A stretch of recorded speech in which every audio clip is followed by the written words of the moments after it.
जय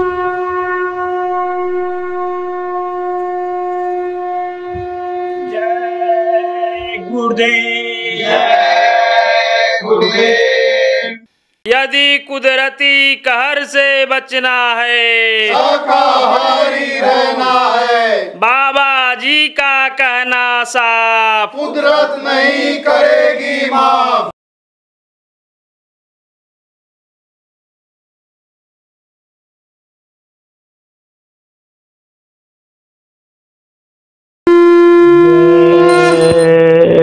गुरुदेव।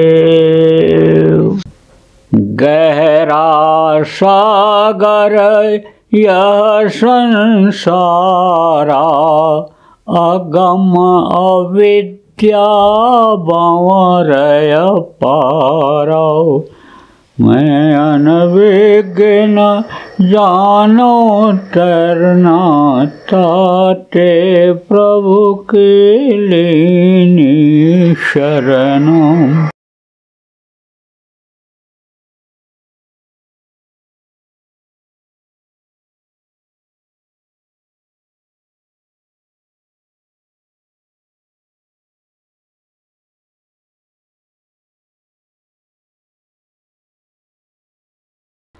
कहने का मतलब ये है कि सुमिरन, ध्यान, भजन जो गुरु महाराज का आदेश था उसको आप करो। जब ध्यान लगाओगे, मन को दुनिया की तरफ से हटाओगे, तब समझो कि आपका मन जब रुकेगा तब गुरु का दर्शन होगा। आप अगर इसी तरह से मान सम्मान के चक्कर में, रुपया पैसा माया के चक्कर में अगर रह जाओगे तो माया है जगदीश की, माया है जगदीश की। जगत का जो ईश है उसकी ये माया है। जगत का ईश कौन है? निरंजन भगवान, जिनको कहा गया ईश्वर कहा गया, ये उनकी है माया। कौन सी माया? रुपया पैसा और ये औरतों को माया कहा गया। आदमी इसी के चक्कर में तो है, इसी में सब कुछ कर रहा है, इसी में दिखावा कर रहा है, इसी में सम्मान शरीर को दिला रहा है, इसीलिए शरीर को स्वस्थ बनाने का सब काम कर रहा है। सब काम इसी माया के चक्कर में ही पड़ करके कर रहा है। तो आप भी उसी काम को मत करो, ये तो उनकी है, माया है जगदीश की। नाहक का है गंवार, अपना का है गंवार। अपना कहते हो कि ये अपना है, हमारा है, ये गंवारपन है। गंवारपन किसको कहते हैं? गांव में रहते हैं उनको गंवारपन नहीं कहते हैं। पढ़े लिखे भी हों, पैसे कौड़ी वाले भी हों, बताने पर समझाने पर न माने, अच्छी चीज़ को न ग्रहण करें तो कहेंगे ये गंवार है, ये मूर्ख है। करोड़पति हो, अरबपति हो, MA PhD डिलीट किए हुए हो, MBBS MS सब डिग्री लिए हो, ICS PCS हो, तो समझो कि वो बात को न माने तो कहते हैं गंवार हैं, गंवार से कुछ नहीं बात करना है। तो न समझी जिसको कहते हैं, बताते हुए भी न समझे उसको गंवार कहते हैं। तो नाहक का है गंवार, यानी इसको अपना कहते हो और जमपुर ढक के खाएगा, यानी नाहक करे बेगार। जमपुर में ढक के खाना पड़ेगा, अभी बताया आपको, ढक के खाना पड़ा था उसको। और बेगार में आप फंसे हुए हो। बेगार किसको कहते हैं? जो काम ना हुए। बड़े आदमी लोग पहले बेगार कराते थे, आदमियों को पकड़वा करके दिन भर काम कराते और देते कुछ नहीं थे, न खाने को न पीने को, तो कहते थे बेगार कराते हैं। बेगार आज करा करके आए, कुछ नहीं मिला, आज मजदूरी करने गए ही नहीं, बेगार में चले गए। ऐसे ये बेगार में फंसे हुए हो। तो आपको कहने का मतलब ये है, जो भी पुराने लोग हो, आप गुरु की बातों पर करो भरोसा और गुरु पर करो विश्वास, और सुमिरन ध्यान भजन आप करो। अब सुमिरन ध्यान भजन में मन अगर नहीं लगता है तो मन कहाँ लगता है इसको देखो। किस तरफ मन जाता है? देखने की तरफ, सुनने की तरफ, खाने की तरफ, नब्या जिब्या जिसको कहते हैं, किधर जाता है? तो समझो शरीर से पाप हुआ होगा, उसी से कर्म बने होंगे। अब उन कर्मों को काटने के लिए सेवा करो। सेवा करोगे तब भजन में मन लगेगा। आप कहोगे भाई हमारे यहाँ तो कोई सेवा बताने वाला है ही नहीं, सेवा हम कौन सी करें? देखो प्रेमियों, एक तो होता है शादी ब्याह, तो शादी ब्याह में भोजन भंडारा चलाते हैं, खिलाने के लिए बनाते हैं, उसका इंतजाम करना पड़ता है। और एक होता है रोज़ भोजन बनाने खाने का, तो वो काम रोज़ का होता है। तो रोज़ का काम है आपका जो उसी काम के साथ साथ एक रोज़ का काम जो लो, कौन सा काम? लोगों को शाकाहारी बनाने का, नशा मुक्त करने का। क्योंकि शाकाहारिता इस समय पर बहुत ज़्यादा ज़रूरी है। शाकाहारी अगर लोग नहीं बनेंगे तो अच्छे समय को देख नहीं पाएंगे। देखो प्रेमियों, गुरु महाराज बराबर कहते रहे कि कलयुग में कलयुग जाएगा और कलयुग में सतयुग आएगा। आप समझो, लिंग पुराण के 40वें अध्याय में सूर सागर में जगन्नाथ दास की उड़िया किताब में भी यही चीज़ लिखी हुई है कि यानी समझो कि कलयुग में सतयुग आने की बात लिखी हुई है। तो वो तो आएगा, समय पर आएगा, लेकिन सतयुग को देखेगा कौन? जो सतयुग के लायक बन जाएगा।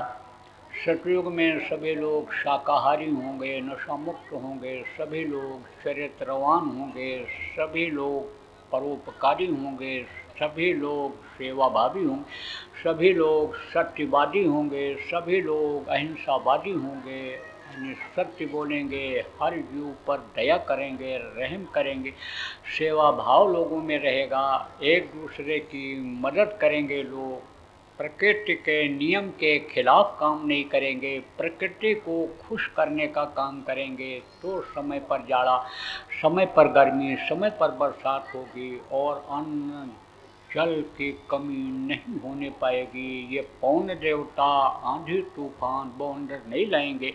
ये धरती माता जिनको कहा गया, ये पृथ्वी यानी जो देवता हैं ये हिलेंगे नहीं, भूकंप नहीं आएंगे, अतिवृष्टि नहीं होगी। अतिवृष्टि किसको कहते हैं? बादल बहुत ज़्यादा पानी बरसा देते हैं, नुकसान हो जाता है, बाढ़ आ जाती है, फसल खत्म हो जाता है, ये नहीं होगा। यानी सूरज बहुत ज़्यादा नहीं तपेंगे कि बादल को नीचे आने ही ना दें, अपने गर्मी से उसको हटा दें, बारिश ही न होने पावे, सूखा नहीं पड़ेगा, ये सब चीज़ें नहीं होंगी। आदमी इसके लिए उपाय करेगा तो उस समय का जो माहौल होगा कि सब भगवान को याद करेंगे, प्रभु का भजन करेंगे, सच्चे दिल से सच्चे प्रभु को याद करेंगे, इस चेतन शरीर से चेतन की पूजा करेंगे। तो वो समय कौन सा होगा?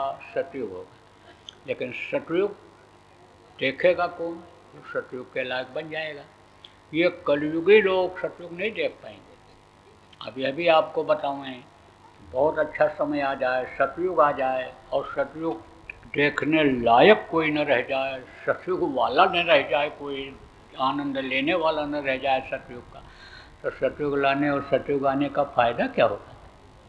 इसलिए आपको परोपकार करना है। परोपकार किसको कहते हैं? एक दूसरे की मदद करते हैं।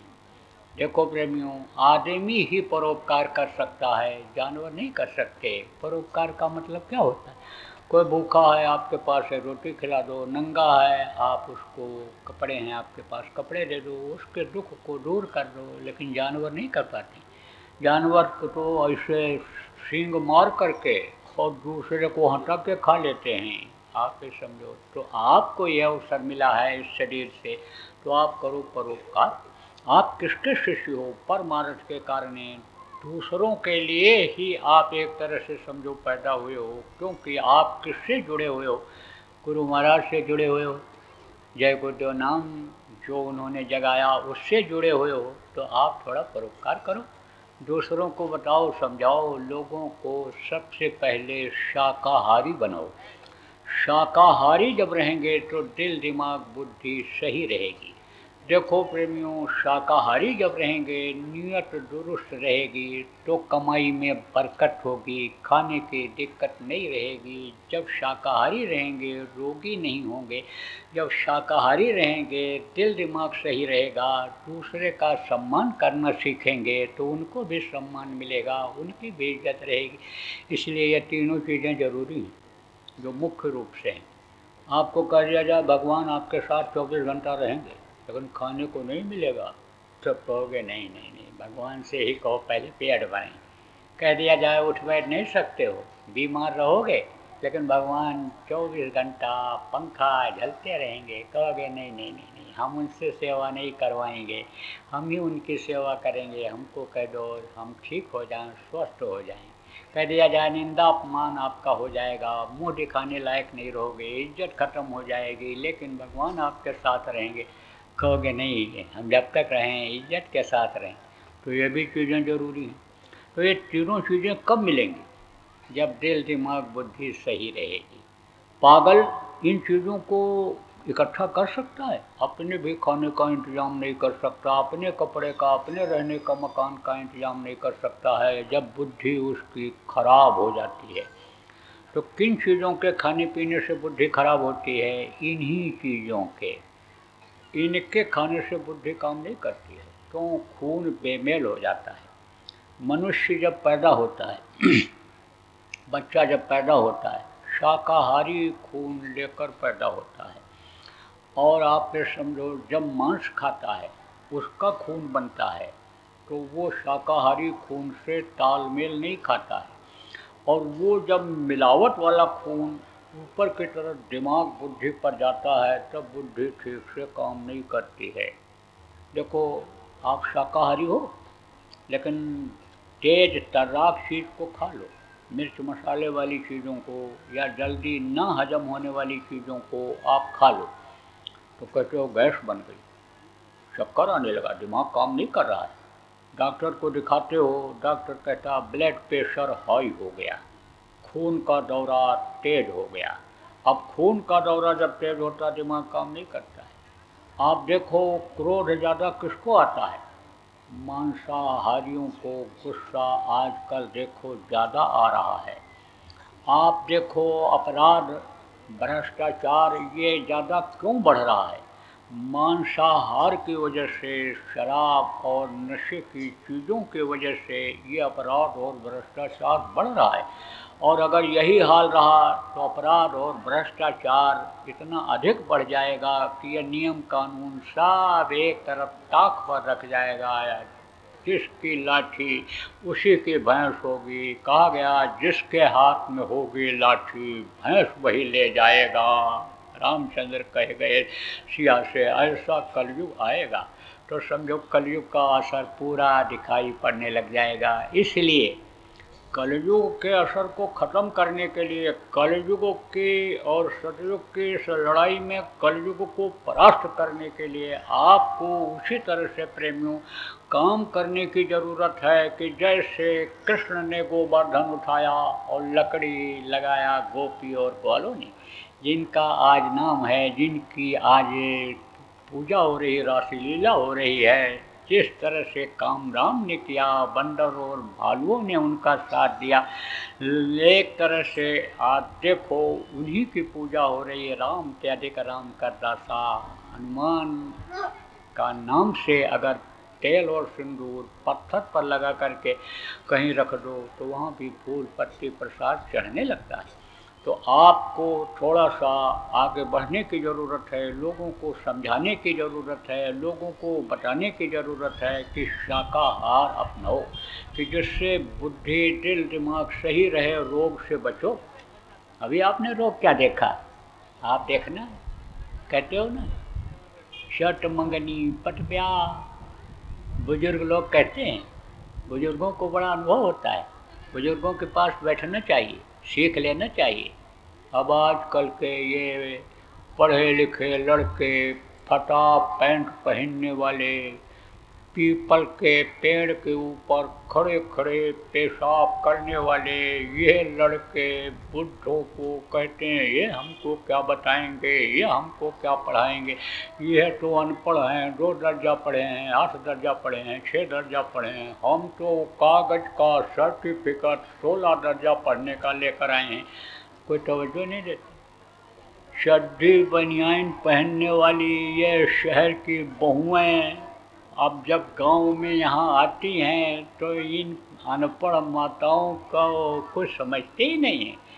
लेकिन यहाँ अगर उनके बच्चा पैदा होने का समय आ जाए तो कितना भी डॉक्टर लड़की हो पढ़ी लिखी, दूसरे के पेट से बच्चे को तो निकाल देगी, लेकिन गांव में उसका बच्चा कैसे पैदा होगा? वहाँ कौन डॉक्टर मिलेगा पेट काट करके? ये बूढ़ी माताएं जो कुछ नहीं पढ़ी लिखी हैं वही हाथ फेर करके इधर उधर से बच्चा पैदा करा देती। तो बड़ा ज्ञान होता है। तो बूढ़े लोग कहते हैं चट मंगनी पट ब्याह, तुरंत शादी तय करो, तुरंत कर दो, जमीन जायदाद तुरंत तय करो, तुरंत खरीद लो, देख करके खरीदो, लफड़े का न हो, सब बताते हैं अनुभव बहुत होता बुढ़ों को। बुढ़ों ने ही कहा कम खाओ, कम खाओगे डॉक्टर के पास नहीं जाना पड़ेगा, कम खाओगे बीमारी नहीं आएगी, कम खाओगे मर मुकदमाबाजी नहीं होगी, नहीं जाना पड़ेगा थाना पुलिस में। तो आपको समझ लो कि सीख लेनी चाहिए। तो अभी आपने नहीं देखा है, शाम को सोएंगे ऐसी बीमारियां आएंगी कि शाम को सोएंगे और सवेरे उठ नहीं पाएंगे, सवेरे उठ नहीं पाएंगे, चले जाएंगे। आप समझो ऐसी ऐसी नई नई बीमारियां आएंगी, डॉक्टर को पता ही नहीं चलेगा। अभी देखो यहाँ किसी को बुखार आ जाए और डॉक्टर कह दे कोरोना हो गया, तो अब कोरोना को तो कंट्रोल में कर लिया गया है, लेकिन कोरोना के नाम से अब भी लोग कांप जाते हैं। तो कोरोना वरोना या कुछ नहीं है, कितना गुना यानी आदमी को नुकसान पहुंचाने वाली मादा वाली बीमारियां अभी तो आगे आ रही हैं। इसलिए उनसे बचाने के लिए आप लोगों को शाकाहारी बनाओ। मनुष्य का भोजन ही नहीं है, मनुष्य का भोजन प्रकृति ने क्या बनाया? प्रकृति ने ये अनाज बनाया, सारी चीज़ें मनुष्य के लिए बनाई गई। देखो ये पेड़ पौधे, ये पानी और ये धरती आसमान और ये जो जानवर हैं कीड़े मकोड़े हैं, यह भी आदमी की रक्षा के लिए ही बनाए गए हैं। आप देखो प्रेमियों, अभी कोई कीड़े वाला जल पी ले, गंदा पानी पी ले तो समझो कि जहर पैदा हो जाएगा शरीर में, रोग हो जाएगा, मर जाएगा। तो पानी को साफ करने के लिए क्या बना दिया? मछलियों को। अब मछली क्या करती है? पानी में पड़ी हुई गंदगी को साफ करती है, खा जाती है। कोई मुर्गा हो, कोई भैंसा हो, कोई बकरा हो, कोई गाय बैल सुअर हो, और ले जाओ नदी में डाल दो, तालाब में डाल दो, तो मछली खा के साफ कर देती है। मछली का काम क्या है? पानी को साफ करना। अब जो जवान के स्वादी लोग हैं कहते हैं ये मछलियाँ कहाँ चली जाएंगी, इतनी मछलियाँ हो गई, इनको तो हम ही खा के ख़त्म करेंगे। लोग जो शाकाहारी होते हैं उनको भी समझाते हैं, अरे ये कोई बांस थोड़ो है, ये तो जल तरोई है, जल तरोई, ये तो शाकाहारी है। लेकिन ये नहीं मालूम है कि उनमें जान है, जीव है। जो जीवात्मा परमात्मा की अंश आपके अंदर है वही उनमें भी है।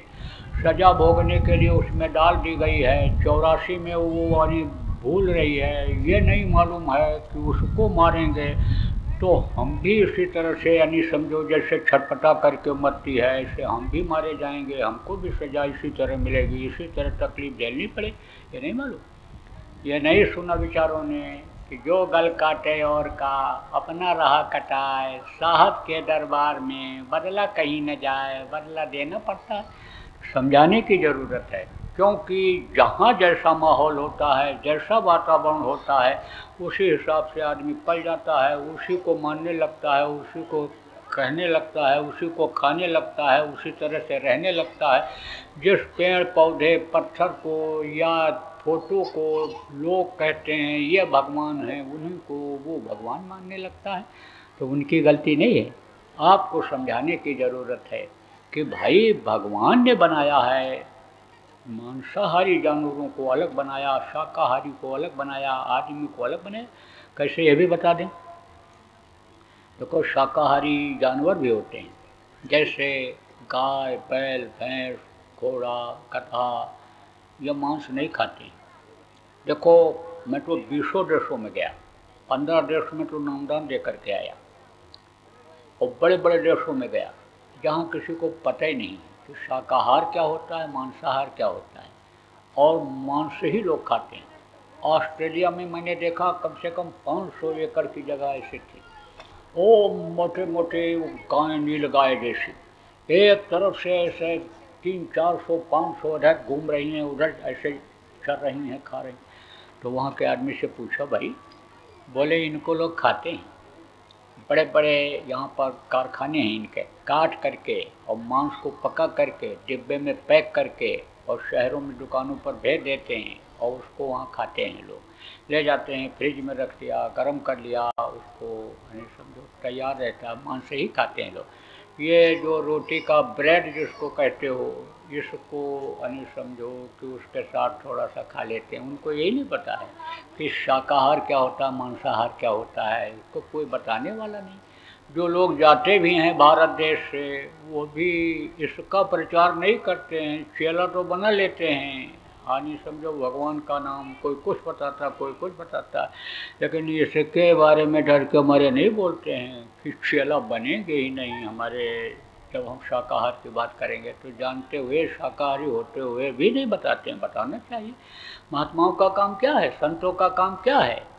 दूसरे को उपदेश करना चाहिए, खुद भी वैसा बन जाना चाहिए। जो हमेशा गांजा पिए मस्त रहेगा, दूसरे का गांजा क्या छुड़ाएगा, क्या भांग छुड़ाएगा? तो खुद पहले यानी त्याग करो, फिर उसके बाद त्याग करो तो उसका असर पड़ जाए। तो भाई आप ये समझो कि वहाँ मांसाहारी देश में भी अगर गाय है, बैल हैं, भैंस है, देखा बहुत बड़ी गौशाला अमेरिका में देखा, बहुत दूर भर में, यानी समझो कई किलोमीटर में ऐसे यानी समझो कि पड़ा हुआ है, आप समझो ज़मीन पड़ी है और उसी में गायें घूम रही हैं, बहुत बड़ी बड़ी गौशालाएँ। लेकिन उनके सामने, गऊ के सामने मांस वहाँ भी अगर वो लोग डाल दें तो सूंघ करके वो छोड़ देती हैं। बैल छोड़ देगा, भैंस छोड़ देगा, जबकि उनके बुद्धि नहीं है। और आदमी के बुद्धि है, दिल दिमाग है, देव दुर्लभ शरीर है, देवता इसके लिए तरसते रहते हैं, मांगते रहते 24 घंटे इसको पाते हुए, और आदमी कुछ नहीं सूंघता है, सब खाता दबाता चला जाता है। तो जान करके जब गलती करेगा तो सज़ा मिलेगी कि नहीं मिलेगी? मिलेगी, भारी सज़ा मिलती है। तो प्रेमियों अलग बनाए गए, जानवर भी अलग बनाए गए। और मांसाहारी जानवर कैसे होते हैं ये भी बता दें आपको। उनकी आंखें गोल होती हैं और रात को भी चमकती हैं, और रात को उनको दूर तक दिखाई पड़ता है।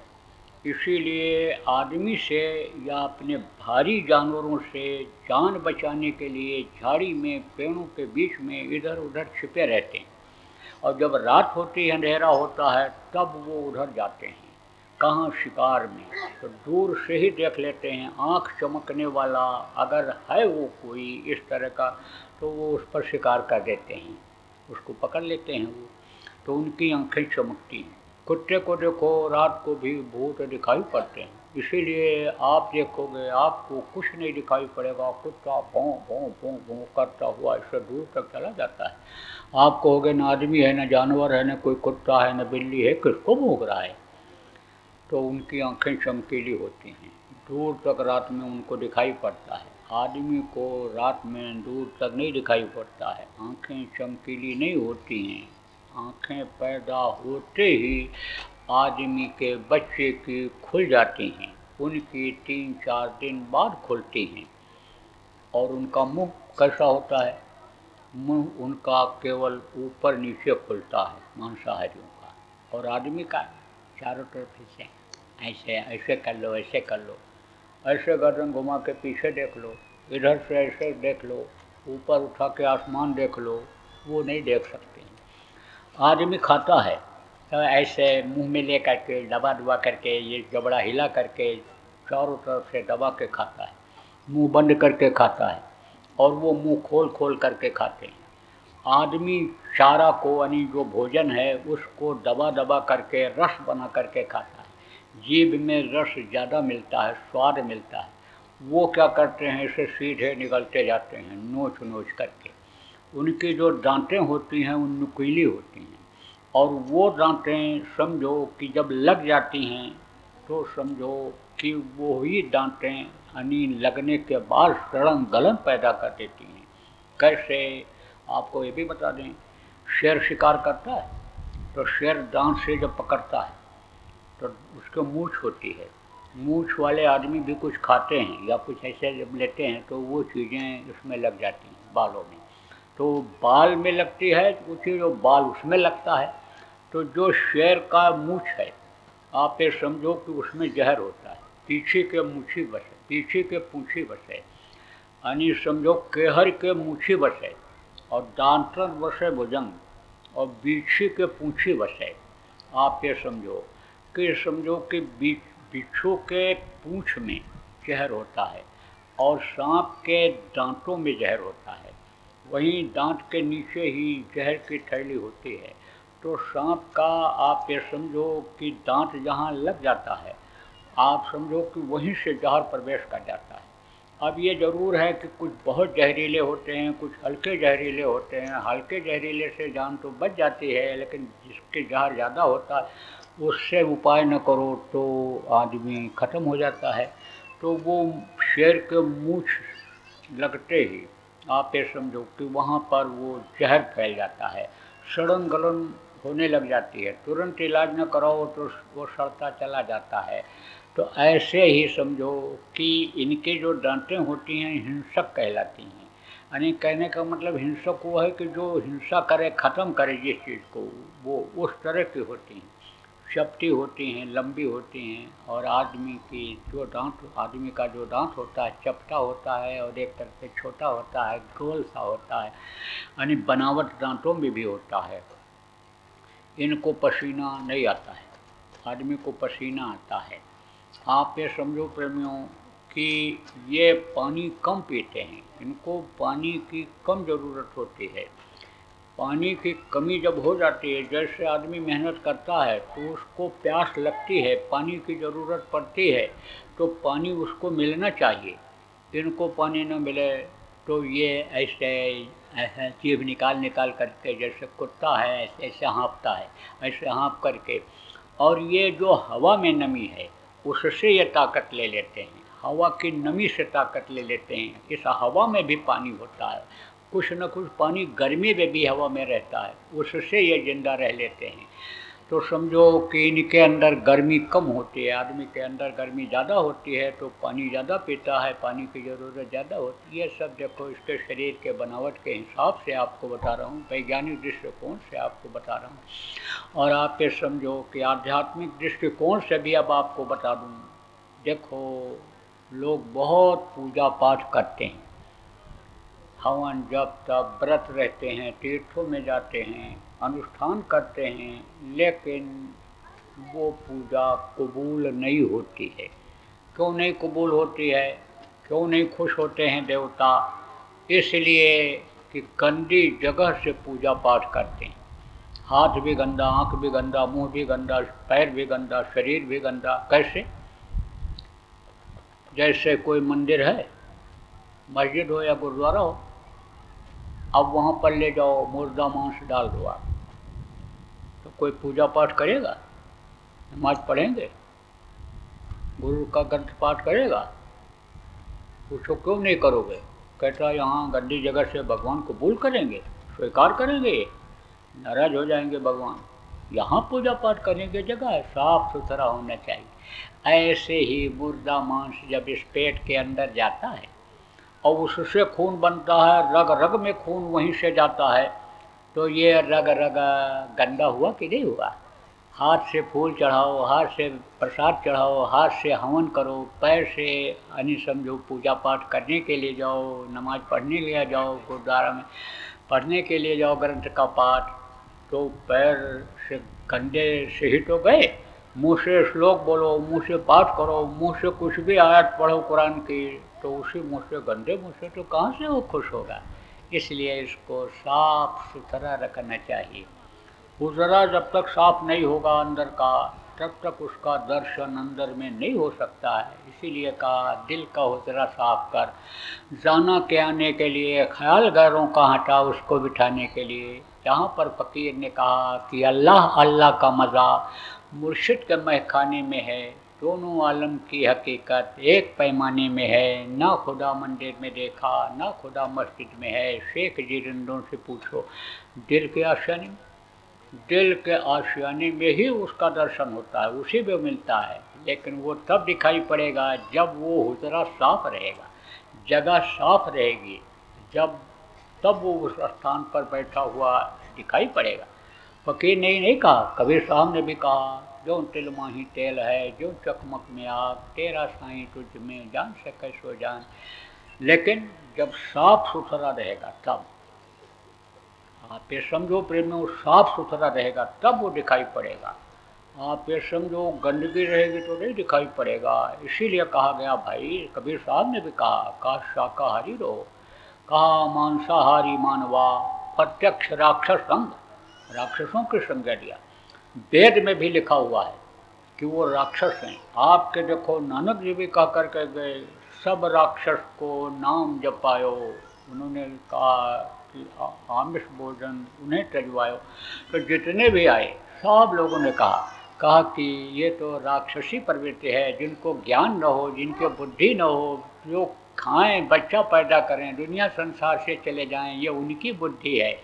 तो आपको कहने का मतलब ये है प्रेमियों कि यानी शाकाहारी रहो, मांसाहारी यानी समझो, उन्होंने कहा कि जो मांसाहारी उनका साथ करने से भी भजन में बाधा आ जाती है। यानी शाकाहार का करो प्रचार, मांसाहार बंद करने का करो प्रार्थना लोगों से। हाथ जोड़कर विनय हमारी, तजो नशा बनो शाकाहारी, इसका करो प्रचार। आप लोग जितने भी नामदानी हो, सब लोग इस बात का अपने अपने स्तर से प्रचार करो। जिनको छोटा लोग कहते हैं, आप अपने को छोटा समझते हो, आप छोटों में करो। जो बड़ा समझते हो अपने को, जिनको बड़ा कहते हैं, बड़ों में करो। अनपढ़ लोग अनपढ़ों में करो, पढ़े लिखे लोग पढ़े लिखे में करो, बच्चियां बच्चियों में करो, माताएं माताओं में करो, नौजवानों नौजवानों में करो। इस बात की अब है ज़रूरत। अब ज़रूरत है लोगों को शाकाहारी नशा मुक्त बनाने की, लोगों को चरित्रवान बनाने की। तजो नशा बनो शाकाहारी, हाथ जोड़कर विनय हमारी, छोड़ो व्यभिचार बनो ब्रह्मचारी, सतयुग लाने की करो तैयारी। ये अब आप समझाओ, लोगों को नारा लगाओ। अब देखो जो बहुत पढ़े लिखे लोग होते हैं वो तर्क वितर्क भी करते हैं कि सब ब्रह्मचारी हो जाएंगे तो सृष्टि कैसे चलेगी। अरे एक नारी ब्रह्मचारी, यानी समझो ये नहीं कहा जाता है औरत को छोड़ दो, बच्चा ही न पैदा करो, सृष्टि ही बंद कर दो, औरत भग जाए। यानी समझो जिस काम के लिए लाए वो काम न करो, उसका ध्यान न दो। ये इसका मतलब ये नहीं होता। ब्रह्मचारी का मतलब क्या होता है? ब्रह्म जाना स ब्राह्मणा, जिसको कहा गया जो ब्रह्म में भ्रमण करने लगता है। चारी, चारी मतलब चलने वाला, जलचर, थलचर, नभचर कहा गया, जो आसमान में चलते हैं, जमीन में चलते हैं, जल में चर उनको कहा जाता है। तो वहाँ भ्रमण करो, ऊपर जाओ। ब्रह्मचारी मतलब ये होता है। लेकिन यह तभी संभव होगा कि जब यानी समझो कि चरित्रवान रहेंगे।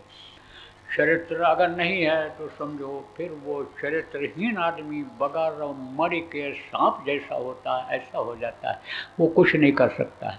चरित्रहीन आदमी का पतन एक दिन होता ही होता है, तरक्की नहीं कर सकता है। तो इस पर जोर देने की ज़रूरत है। जय गुरुदेव। अभी आपने बाबा उमाकांत जी महाराज के सत्संग को सुना। बाबा जी अन्य किसी से चंदा न लेकर अपने प्रेमियों के सहयोग से देश विदेश में तमाम जनहित के काम करते हुए सभी तरह की तकलीफ़ों को दूर करने व प्रभु के मिलने का उपाय बताते हैं। आप इस जीवन के इस बचे हुए समय में समय निकालकर बाबा जी से ज़रूर मिलिएगा। आपके सुझाव के लिए व्हाट्सएप नंबर 9575600700।